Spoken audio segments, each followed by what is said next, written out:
이제 말씀 창세기 43번째 35장 말씀으로 베델로 올라가자의 제목으로 말씀을 전하도록 하겠습니다. 이 야곱의 인생에 한 단락 지어지는 내용이죠. 35장. 야곱의 파란만장한 인생은요, 32장이 야복강에서 거의 정점을 이루죠. 야복강에서 하나님을 만나죠. 그리고 33장에 에서와 극적인 화해를 통해서 세겜 땅에 평화롭게 정착하는 내용이 33장입니다.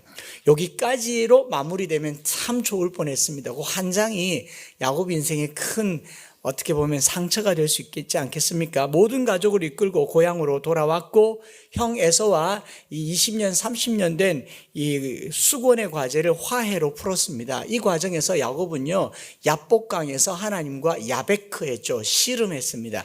씨름해서 이 허벅지 관절이 어긋나서 절개되었어요. 쩔뚝거리게 됐습니다. 평생을 복받겠다고 그렇게 아둥바둥하면서 속이고 쏟고 도망가고 추구하던 그런 삶이 이제는 복이 아닌 하나님의 은혜를 추구하는 삶으로 마무리되면서 이 샬롬 일 세겜, 평화의 땅 세겜에 들어갔다, 이렇게 되어 있습니다. 그때가 나이가 한 100세쯤 됐을 겁니다. 100세쯤 됐으니까 이제 안착할 만도 하지 않겠어요? 이렇게 야곱의 이야기가 일단락 지어지면 참 좋겠는데 자식들이 부모님들에게 아픈 손가락이 되기도 하지 않습니까? 34장은 자식들의 이야기죠. 세겜성에 보러 나갔다가 성폭행을 당한 하나밖에 없는 딸의 아픈 이야기. 그 딸 때문에 상해에 있는데 자기의 상함을 뛰어넘어서 이 아들들, 형제들은, 오라버니들은 분노에 칼을 갈아서, 특별히 시므온과 레위는 아버지에게 물려받은 거짓말 솜씨를 가지고 이 종교 사기 행각을 벌이는 거죠. 그래서 세겜 족속들에게 할례를 받게 하고 할례를 빙자해서 사흘째 되던 날 세겜 족속을 다 칼로 죽이고 노략질해 버립니다. 여기까지가 지난주에까지 봤던 34장 야곱의 일생입니다. 야곱의 일생은 33장에서 34장으로 넘어오면서 만신창이가 되어버립니다. 누구에게서요? 아들과 딸들에게서, 자식들에게서죠. 여기 부모님들은 여기에 대해서 긴장감과 긴박감을 놓칠 수가 없습니다. 내가 아무리 내게 주어진 삶의 과제를 잘 풀어나간다 하더라도 그 어느 날 내 딸에게서나 내 아들에게서 또 인생이 한번 전복이 되는 거죠. 끝도 없죠. 자식이 없을 때는 자식이 있으면 좋겠다 싶고, 자식을 낳으면 빨리 길을 크면 좋겠다 싶습니다. 빨리 크면요, 걷잡을 수가 없습니다. 이제 들어오지도 않습니다. 그렇죠? 그러면 부모님들은 하나같이 시집장가 가서 살면 좋겠다 하지만 시집장가가 끝입니까? 손주도 있고요. 부부 생활은 잘하고 있는지, 저 사위 놈은, 저 며느리는 잘 살고 있는지 여전히 아픈 손가락이 되는 거죠. 가나안 땅에 들어와서 그 오랜 수곤인 형과의 화해도 이루었고 오랜 객지 생활도 끝냈고 이제 고향으로 돌아와서 살게 되었는데 야곱의 집안은 순간 살인자의 집안이 되어버렸습니다. 이제는 어디로 가야 할지 몰라요. 이제는 도망을 가야 하는데 야곱은 쩔뚝발이란 말입니다. 다리를 절어요. 도망을 가려고 해도 멀리 갈 수도 없습니다. 나이도 많습니다. 바로 그런 상황에서 35장 이제 하나님께서 이제야 말씀하세요. 차라리 34장에서 말씀하셨더라면 딸을 보내지 말아라, 딸을 세겜으로 보게 하지 말아라, 그냥 사지를 묶어서라도 거기 보내는 거 아니야 라고 했더라면 이런 일이 일어나지 않았겠죠. 근데 34장에서 그렇게 침묵하던 하나님이 35장에 느닷없이 1절에 버젓이 나타나셔서 하나님이 이르시되, 이렇게 시작하는 거죠. 왜 이렇게 소극적이던 하나님이 갑자기 한 장만에 적극적이 되셨을까요? 35장은 34장과 대조적으로 하나님의 적극적인 개입과 대사가 많습니다. 1절에 이르시되 올라가라 라고 하는가 하면 9절과 10절에 다시 그에게 나타나사 그에게 복을 주시고 하나님이 그에게 이르시되 말씀하세요. 진작에 나타나셨더라면 34장은 기록할 일도 없었지 않았겠습니까? 우리 지난날 돌이켜보면 그런 적이 있잖아요. 그렇게 후회스러운 순간, 없었으면 하는 역사의 순간들이 있겠죠. 어떻게 보면 디나 사건만 아니면 34장만 살짝 드러내고 야곱이 형 에서와 화해하고 세겜이 아닌 베델의 장막을 쳤더라라는 내용으로 살짝 바꾸면요, 이 내용은 너무 매끄럽고 좋습니다. 그리고 어머니의 유모 두보라가 죽었더라. 그리고 여기 한 줄짜리 르우벤이라고 하는 아들 22절에 르우벤이 가서 아버지 첩 빌하와 동침함에 이스라엘이 이를 들었더라. 이것만 싹 드러내면 야곱의 인생은 퍼펙트합니다. 완전한 인생으로 마감을 지을 수가 있어요. 그리고 나서 이제 아버지 이삭이 죽었다라는 기록만 하면 딱 좋은데, 원래 창세기 기록이라는 거 하는 것 자체가 역사를 다 기록하지 않잖아요. 선별적으로 기록합니다. 창세기 기록 자체가 의도되어 있고 또 신학을 담고 있기 때문에 모든 것들을 기록하지 않으니 시간도 껑충껑충 지나가잖아요. 어떤 시간은 뭐 몇백 년도 지나가고 몇 세대도 그냥 한 절에 지나가는데 왜 이런 이야기들을 디테일하게 쓸까? 이것만은 말하고 싶지 않은 그런 내용 아닐까 하는 거죠. 특히나 세겜 사건과 디나 사건과 세겜 족속을 몰살시킨 이 이야기만큼은 야곱 가문의 역사에서 사라지면 좋겠다, 역사 기록을 지우면 좋겠다 싶은 거 아니겠어요? 대회비. 제가 이제 강단에서 설교할 기회가 많다 보니까 저만 설교하니까 그렇겠죠.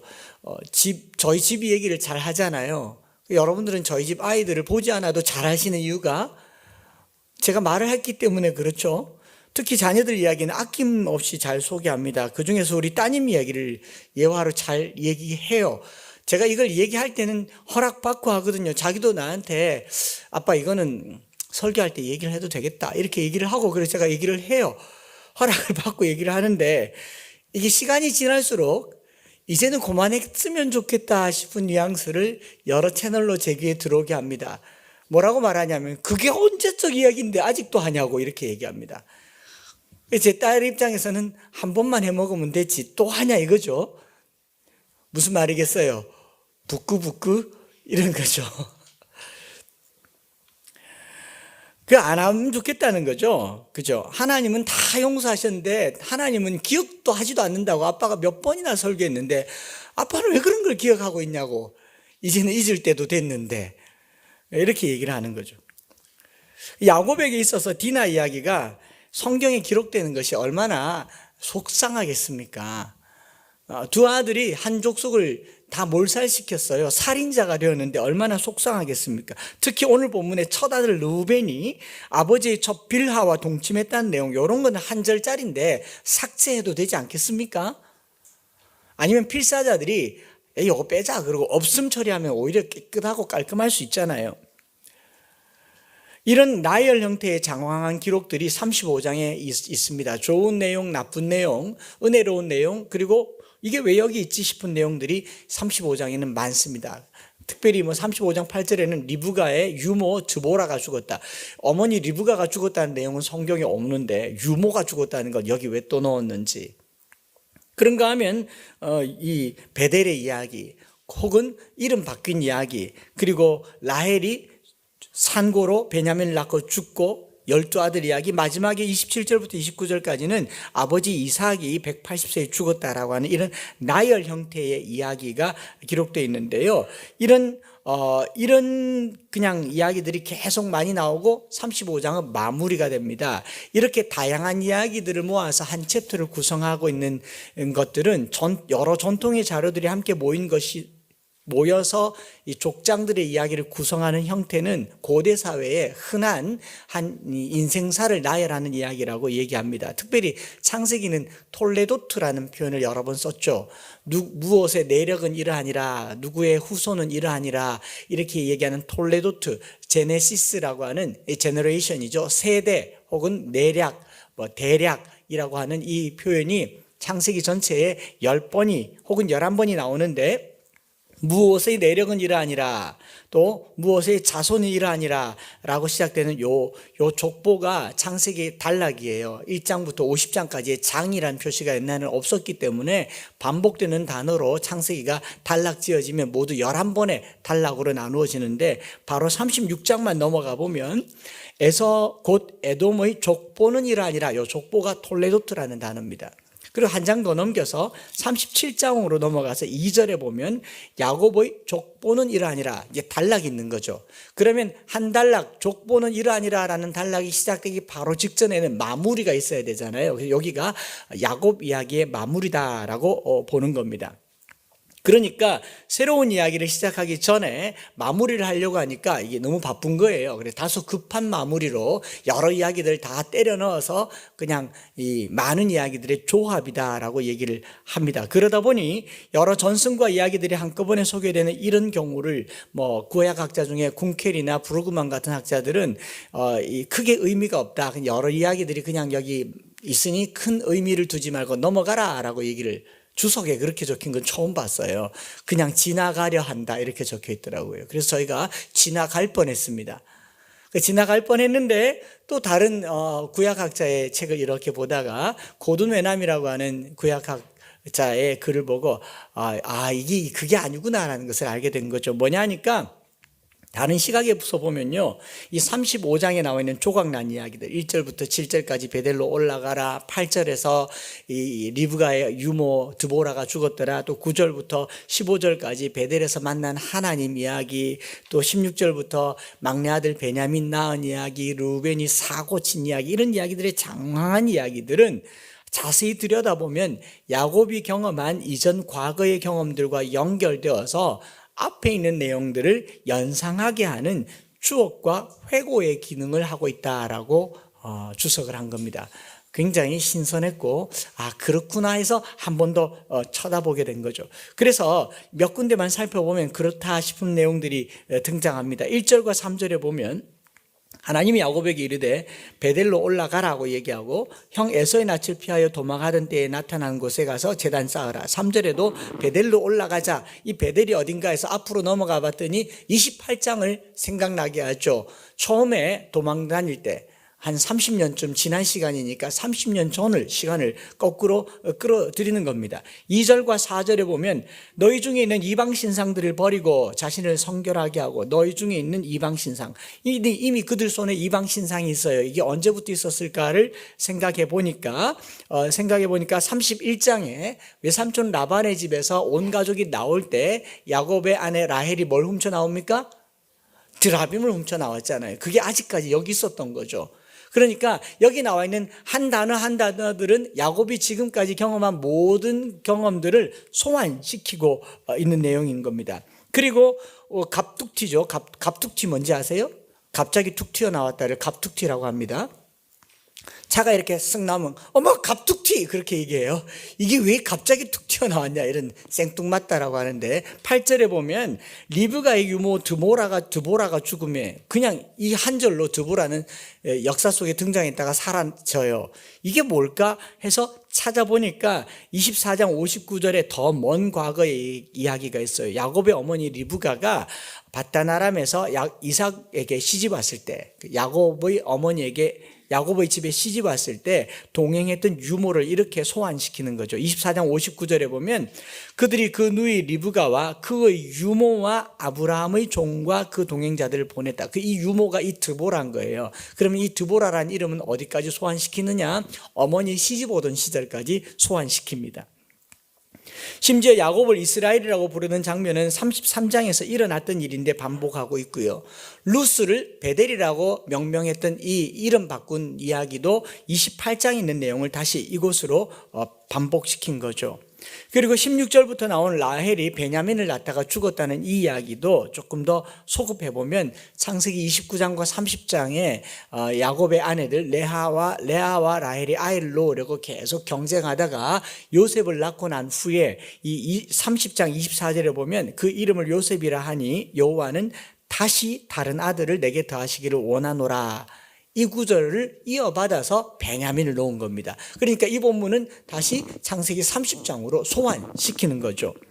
이런 여러 가지 이야기들이 그냥 나열되어 있는 게 아니라 야곱 당사자나 그 후손들에게는요, 이 본문을 읽으면 야곱의 이 평생의 스토리가 엮여서 기억나게 하는 기억장치가 바로 35장이다라고 얘기를 하는 겁니다. 그래서 본문을 묵상하면서 이제 이 각 절 단어들이 가지고 있는 연결고리들을 통해서 이 상당 부분이 과거와 연결되어 있고 회상 기능을 하고 있다라는 걸 보면서요, 이 베델이라고 하는 한 단어만 가지고 보는 게 아니라 35장 전체를 볼 필요가 있다라는 거죠. 그래서 아까 말씀드렸던 고든 웨남이라고 하는 이 구약학 교수는 본문 35장을 여러 가지 이야기들을 나열해 놓은 성급한 마무리라고 보면 안 된다라고 다른 학자들의 이야기를 반박하면서, 오히려 이 단락은 야곱의 인생 말년을, 잘 들으세요, 야곱의 인생 말년을 처음의 자리로 돌려놓는 기억과 회상의 역할을 한다라고 얘기를 하고 있습니다. 그래서 오늘 본문에 하나님이 야곱을 베델로 올라가라라고 하는 것은 처음 시간, 이 30여 년 전에 형 에서를 피해서 도망가던 시간 이전으로 거슬러서 소환시키고 있는 거죠. 사실은 베델로 올라가야 될 이유를 우리는 오랫동안 설교를 듣고 말씀을 보면서 왜 베델로 올라간다고 들었어요. 세겜 땅에서 디나가 폭행을 당하고 그것 때문에 형제들이 세겜 족속을 다 칼로 죽였으니까, 야, 이게 큰일 났다, 우리가 여기 살면 안 되겠구나, 신앙을 회복하자, 그래서 베델로 올라가자라는 말은 지금 내가 당하고 있는 이 일 때문에 회복의 의미로 베델로 올라가자라고 했는데, 1절과 2절을 보면요, 하나님이 생뚱맞게도 디나 이야기는 이런 방구도 말하지 않고 세겜 땅에서 일어났던 일에 대해서는 아예 거론조차도 하지 않습니다. 오히려 네가 네 형 에서의 낯을 피해서 달아나다가 나를 만났던 곳으로 가라고 얘기합니다. 이 사건은 30년도 전에 일어났던 일이거든요. 그럼 이 베델은 세겜 디나 사건 때문에 올라간 게 아니라 야곱에게 야곱의 인생 말년에 처음 자리로 돌아가라라는 이런 메시지를 가지고 있는 거죠. 그래서 문맥상으로는 베델로 올라가라, 세겜의 일로 두려워하는 야곱아 두려워하지 말라, 이렇게 봐야 맞죠. 에서의 낯을 피해서 달아났던 때에 만났던 하나님의 그 자리로 가라가 아니라 바로 34장 세겜의 일로 두려워하는 야곱아 두려워하지 말라, 이제 세겜을 떠나 베델로 가서 거기서 제단을 쌓고 세겜의 부정을 제거하라, 이 정도가 돼야 문맥상이 맞는 이야기인데 하나님은 세겜 이야기를 하지 않습니다. 여러분, 그 드라마나 영화를 보면 큰 사고를 치고 나서 어떤 큰 일이 일어나고 나면 장면이 바뀌면서 대체로 어디가 나오는지 아세요? 인천공항이 나와요. 조용해질 때까지 나가 있어. 그러지 않습니까? 그죠? 혹은 나 유학 가, 3년 후에 만나자, 그리고 막 택시 타고 쫓아가는 장면들이 많이 나오잖아요. 큰일 치르고 나면 꼭 공항이 나옵니다. 그렇죠? 거기서 새롭게 시작하자. 모히또에서 몰디브나 한잔 할까? 이 장면 전환용이 많이 나오잖아요. 34장에서 35장은 세겜에서 베델이라고 하는 장면이 전환되면서 뭔가 새로운 시작을 원하는 것 같지만 그렇지 않더라라는 겁니다. 또 영화에 이런 장면 있죠. 딱 티켓을 딱 주면서 비행기 티켓이다. 하와이에 가 있다가 조용해지 못나. 네가 가라 하와이. 이런 거 있잖아요. 이제 가라는 거죠. 베델이 지금 일어났던 일을 잠식시키는 곳이라는 인식을 주기 십상인데 그렇지 않더라라는 겁니다. 지금 야곱은 딸이 폭행을 당했고 자기 아들들이 살인을 저질렀어요. 이쯤이면 아들, 딸 데리고 하나님이 베델로 올라가라, 조용해질 때까지 거기 있어라, 이 분위기여야 맞잖아요. 그런데 야곱이 네가 가라 베델, 그러고 하나님이 베델로 가야 될 이야기를 그 세겜의 디나와 살인사건과 연관 짓지 않고 아주 처음 시간으로 돌려놓고 있는 거예요. 세겜 때문이 아니라는 거죠. 28장에 30여 년 전에 야곱이 형 에서를 속이고 그 낯을 피해서 도망하던 때를 소환시키고 있습니다. 34장 앞장의 내용은 거론조차 없습니다. 덜 중요해서 그럴까요? 아니겠죠. 얼마나 중요한 이야기인데. 그런데 하나님께서는 재촉하듯이 베델로 올라가라고 얘기하고, 베델로 가는 길에 이들은 단호하게 새로운 출발을 의미하듯이 단절과 정결, 모든 우상을 버리고 그리고 귀걸이를 뽑아내버리고 몸을 정결하게 하고 의복을 갈아입고 새로운 마음으로 베델로 향해서 올라갑니다. 그리고 그 베델에서 야곱은 하나님으로부터 조상 아브라함, 이삭, 야곱에게 언약하셨던 복의 약속을 받고요, 그곳의 이름을 베델이라고 합니다. 이 이름은 사실 지금 지어진 게 아니죠. 30여 년 전에 처음 하나님을 만났을 때 루스라고 하는 땅에서 돌베개 베고 잠을 자다가 하나님의 사자들이 오르락내리락 하는 것을 보고 여기가 하나님의 집이었구나 하면서 지은 이름인데 또 여기서 새롭게 이름 지었다라고 말하죠. 뭡니까? 과거의 기억이 소환되는 겁니다. 그래서 우리 순장님들이 이걸 보면서 엄청 헷갈려 하더라고요. 이거 옛날 이야기라고. 그렇죠? 계속 우기더라고요. 이거는 지금 이야기가 아니고 옛날 이야기를 한 거라고. 그런데 그게 아니잖아요. 왜냐하면 야곱의 이름이 이스라엘이 된 것은 베델에서 일어난 일이 아니라 야복 강가에서 기도하면서 브니엘이라고 하는 이름 지은 곳에서 일어난 거잖아요. 이 두 사건이 조합되어서 한 곳에서 재현되는 거예요. 이것이 가지고 있는 신학적인 함의라고 하는 게 있는데 그게 뭐냐 하면은요, 야곱의 시간을 소환시키는 거예요. 처음 시간으로 환원시키는 겁니다.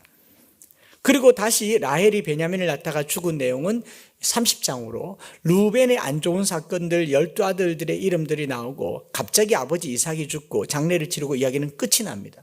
큰 틀에서 본문은 단순히 디나의 사건 때문에 베델로 간 게 아니라 야곱 인생 말년에 야곱 인생 전체를 종합적으로 기억하고 추억하는 기능을 하고 있는 것이 35장이다라는 겁니다. 그래서 35장은 베델 사건으로만 보지 말고 야곱 인생의 종합 결론 버전으로 보는 게 좋겠다 생각을 하는 거죠. 그 결론이 뭐냐? 이전 것을 기억하라. 신명기 신학이라고 신명기 학파 사람들이 하는 말이 그거예요. 여호와의 말씀으로 돌아가자라고 할 때 기억하라라는 말을 많이 씁니다. 광야에서 40년 동안 너희와 함께 하셨던 하나님을 기억하라.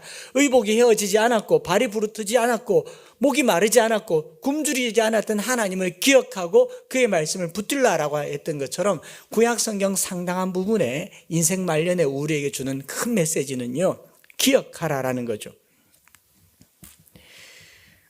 예전에 저희 교회에서 한번 상영에서 함께 보고 크게 감동을 얻었던 영화 제목이기도 하고, 영화가 나오기 전에는 소설로 먼저 나왔죠. 윌리엄 폴 영의 오두막이라고 하는 소설 들어도 보셨고 읽어도 보셨고 영화로도 보셔서 잘 알죠. 그 마지막 장면에 제가 우는 모습 안 보여주려고 제일 뒤에 벽에 붙었는데 그 마지막 장면에 눈물이 터져가지고 꺼이 소리 날 뻔해서 주먹을 입에 틀어 막 그렇게 울었던 영화가 오두막입니다. 글로 읽어도 눈물이 나는 장면이죠. 그 오두막의 소위 삼위 하나님에 대한 신선한 이 소설적 상상력을 잘 표현해 주기도 했는데요. 내용 잘 알겠지만 거기 소설에 보면 주인공 맥이라고 하는 사람이 겪게 되는 끔찍한 사건이 있지 않습니까? 자기 둘째 딸 미씨가 이 캠핑을 갔다가 오두막에서 살해를 당하죠. 유괴당해서 죽게 되고 옷이 거기서 발견됩니다. 그 끔찍한 사건 자기 때문이라고 생각하면서 그 트라우마 때문에 헤어나지 못한 채 시간이 꽤 많이 흘렀는데 한 통의 편지가 오지 않습니까? 오두막으로 가라고. 이 생뚱맞은 편지가 사람을 미치게 만들죠. 생각도 떠오르기 싫은 그 일을 내게 하라고 하는 겁니다. 그러면서 그 딸의 옷이 발견된 그곳에 가서 파파 사라유 예수님을 만나서 대화하죠. 대화하면서 오랜 세월 깊이 감추어두었던 이 추억 속의 상처들이 소환되고 치유되는 내용이 오두막의 중요한 큰 줄기의 흐름이잖아요. 그 책 날개 껍데기 표지에 소개되어 있는 소개를 읽어보면 이 소설이 어떻게 세상에 나오게 됐는지 이렇게 말하고 있습니다. 캐나다 태생인 윌리엄 폴 영은 부모가 선교사로 활동하던 뉴기니에서 자랐다. 그곳 원주민들에게 어렸을 적 성추행을 당했던 경험이 있는 영에게 오두막은 모든 비밀, 아픔, 치욕적 기억들을 묻어두는 마음속 깊은 곳을 상징한다. 작가 영은 그의 6 자녀들에게 줄 선물로 이 책을 쓰기 시작했다. 2005년 당시 주변 사람들에게 15권을 복사본으로 돌렸던 이 영은 이 책을 읽은 주변 사람들이 강한 권유에 못 이겨서 출판하라고 해서 출판사를 찾습니다. 그러나 여러 가지 이유로 출판사들로부터 다 퇴짜를 받아요. 그래서 이거는 그냥 우리끼리만 보면 되겠다 싶었는데 가깝게 지내던 목사님 2분과 함께 2007년 직접 책을 출판하죠. 그리고 2007년에 책 출판하고 단지 입소문 웹사이트 광고를 통해서만 나왔던 이 책이 한 해 만에 그때 당시 2008년 당시에 700만 부가 팔렸죠. 그리고 46주 연속 아마존 베스트셀러 1위가 되었던 책이 바로 오두막입니다. 그 오두막이 뭐 많이 팔렸다가 아니라 자기 내면의 깊은 상처를 자기 자식들에게 들려주려고 회고하려고 만들어 놓은 소설 하나가 많은 사람들에게 치유가 된 거예요. 저는 이 35장이 오두막 같은 그런 장이라고 생각을 해보는 겁니다. 그걸 염두에 두고 이렇게 본문을 읽어보면 훨씬 더 잘 들어오는 거죠.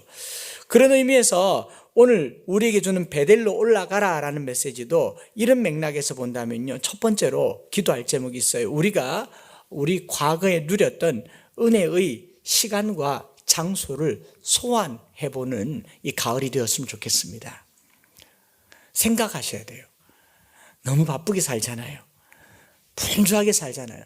잠시만이라도 낙엽 보러 가면 좋겠다, 가을 보러 가면 좋겠다 싶은 그 생각이 들 쯤에는 잠시만이라도 멈추어서 내가 은혜 받았던 때, 내가 하나님 만났던 때, 내가 신앙생활 시작했던 때, 그때를 한번 소환해 보시고 그때를 기억해 보면 좋겠다. 그런가 거죠. 그런가 안다면 이 잠시만 멈춰서서 내가 이방 신상이라고 느끼고 누리고 붙들고 있던 물질과 권력과 추구하던 것들은 잠시 내려놓고 과거 하나님을 만났던 자리를 소환시켜 보십시오.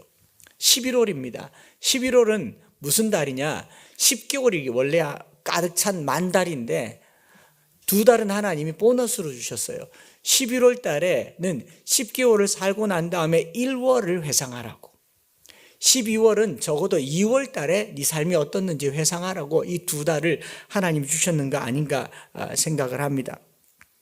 제가 목양실에 그 2년 전에 성지순례 갔다가 이스라엘 예루살렘 기념품 가게에서 사온 시계를 건전지를 넣어서 이제 어제 다시 걸어놨거든요. 이렇게 걸어놨더니 이게 이스라엘에서 쓰는 시계예요. 잘 보일지 모르겠지만 숫자가 있습니까?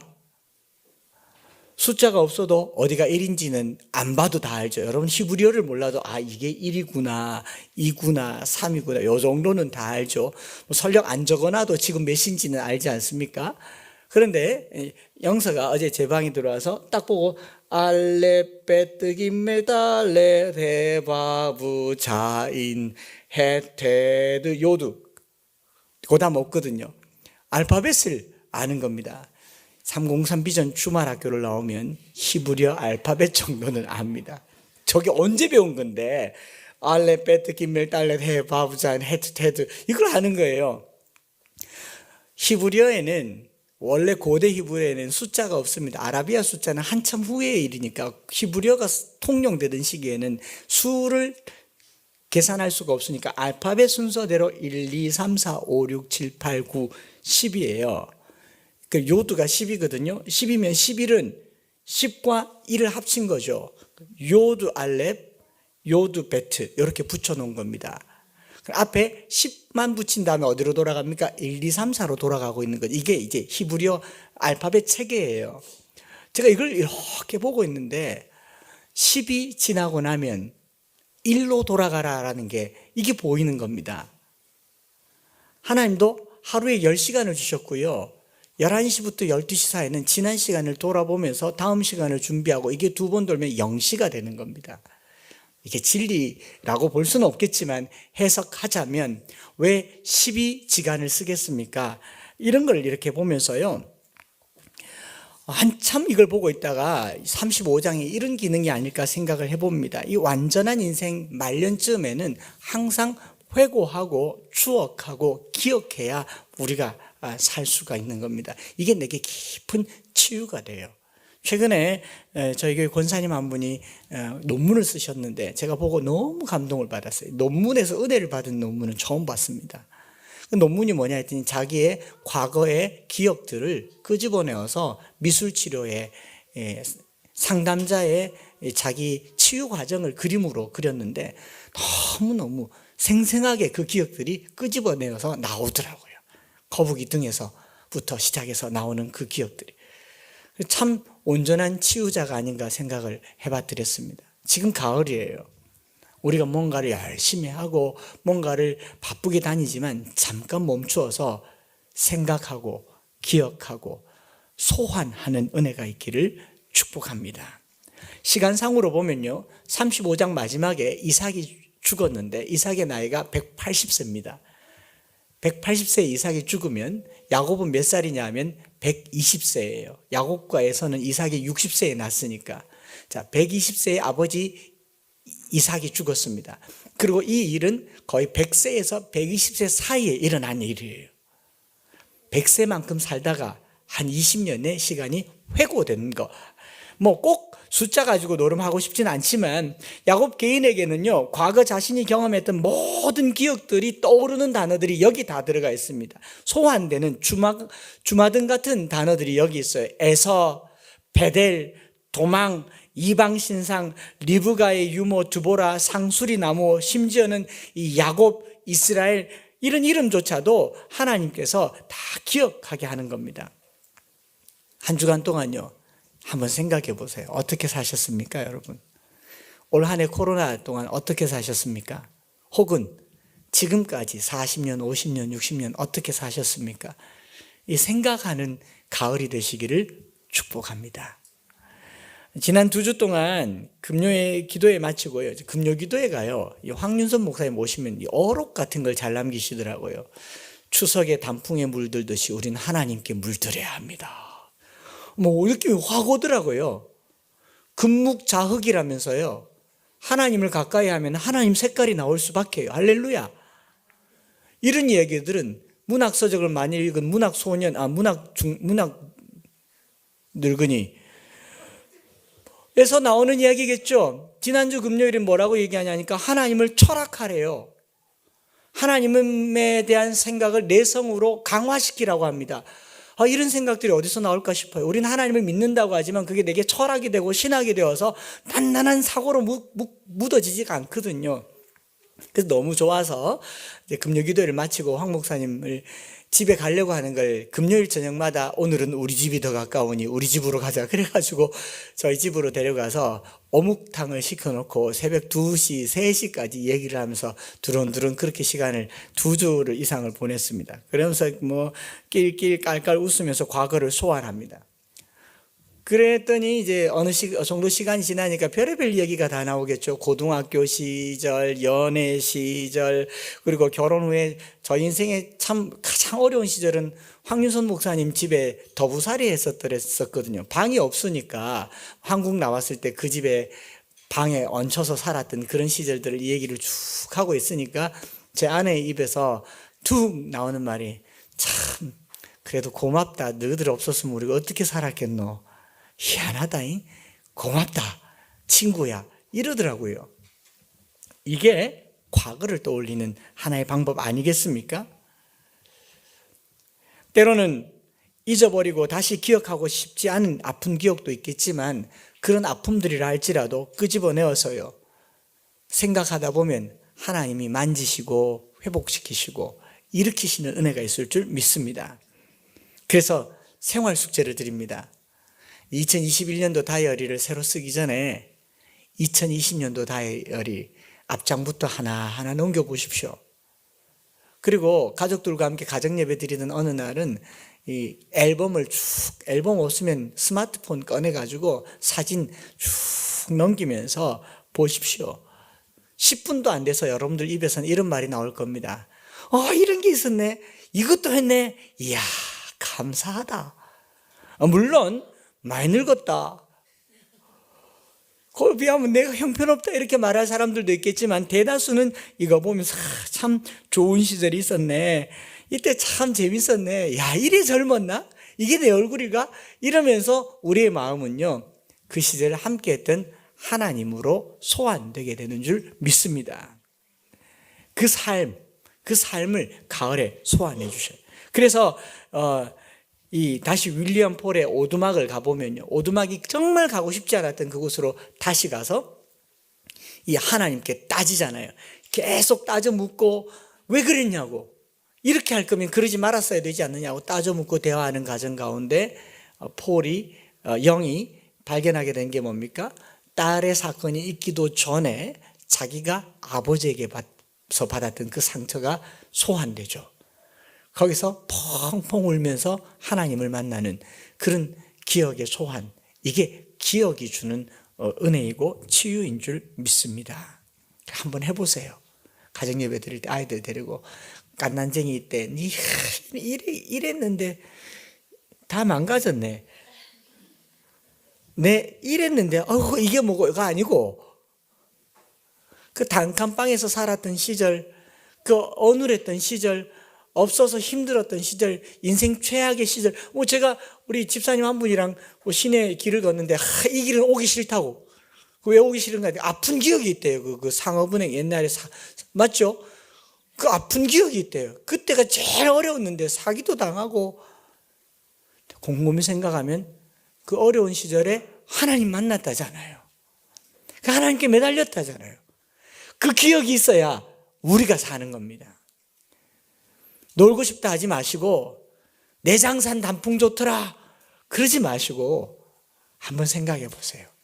하나님께 물든다는 것은 기억에 물드는 것이고 추억에 물드는 것인 줄 믿습니다. 그래서 야곱이 한 가지만 더 말씀드리면, 이제 9절에 보면 야곱이 바단 아람에서 돌아오면 하나님이 다시 야곱에게 나타나 그에게 복을 주시고, 비로소 복이 소환돼요. 과거를 회상하면서 하나님을 추억했더니 복이 소환됩니다. 무슨 말이냐면 평생 복을 따라다녔던 야곱, 복된 삶을 살지 못했어요. 복을 추구하면서 살았어요. 복 받으려고 형을 속이고 아버지를 속이고 삼촌을 속이면서 복을 추구했습니다. 나름 얻을 만큼 얻었다고 생각했는데 형 에서에게 다 돌려줘 버리죠. 그리고 자식들이라도 챙겼다고 생각했는데 자식들은 성폭행을 당하고 살인자가 되어 있습니다. 야곱은 완전 실패한 인생이에요. 야곱은 복을 추구했지만 복은 하나도 받지 못했습니다.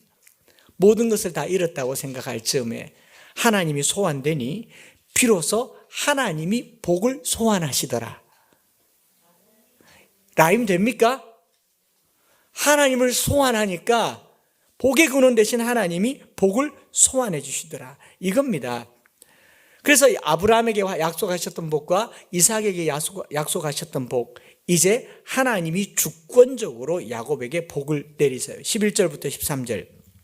하나님이 그에게 이르시되 나는 전능한 하나님이라 생육하며 번성하라. 한 백성과 백성들의 총회가 내게서 나오고 아들이 내 허리에서, 왕들이 내 허리에서 나오리라. 내가 아브라함과 이삭에게 준 땅을 내게 주고 내가 내 후손에게도 그 땅을 주리라 하시고 하나님이 그와 말씀하시던 곳에서 그를 떠나 올라가시니라. 소환된 하나님께서 복을 명하시고 올라가시는 이 아름다운 소설 같은 이야기가 35장이다 생각을 해봅니다. 말씀을 마칩니다. 야곱은 그가 그토록 추구했던 복이 이제 내가 추구하는 것이 아니라는 것을 알고 인생을 추억하면서 그 추억 속에서 하나님을 소환하고 있습니다.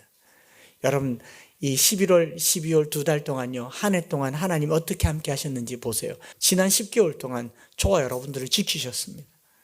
우리 교회를 생각해 봐도 그래요. 모두가 다 어렵다고 하는데 무슨 이런 은혜가 있는가 싶을 만큼 하나님이 저희를 돌봐주셨습니다.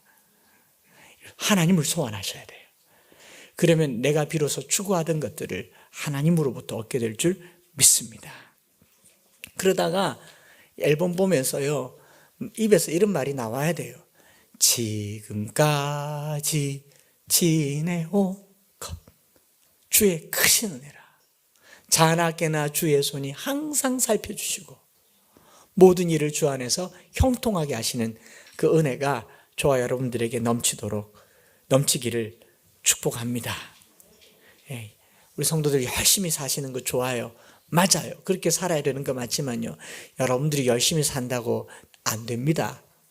너무 저주 같습니까? 내가 산다고 되는 게 아니에요. 하나님이 살게 해주셔야 되는 거예요. 그래서 한 번쯤은 10달은 열심히 사셔도 2달은요 스톱하셔야 돼요. 6일간 열심히 사셔도 주일은 스톱하라고 하잖아요. 낮 동안 열심히 살아도 밤에는 스톱하라고 하잖아요. 이걸 왜 스톱해요? 소환하라고, 기억하라고.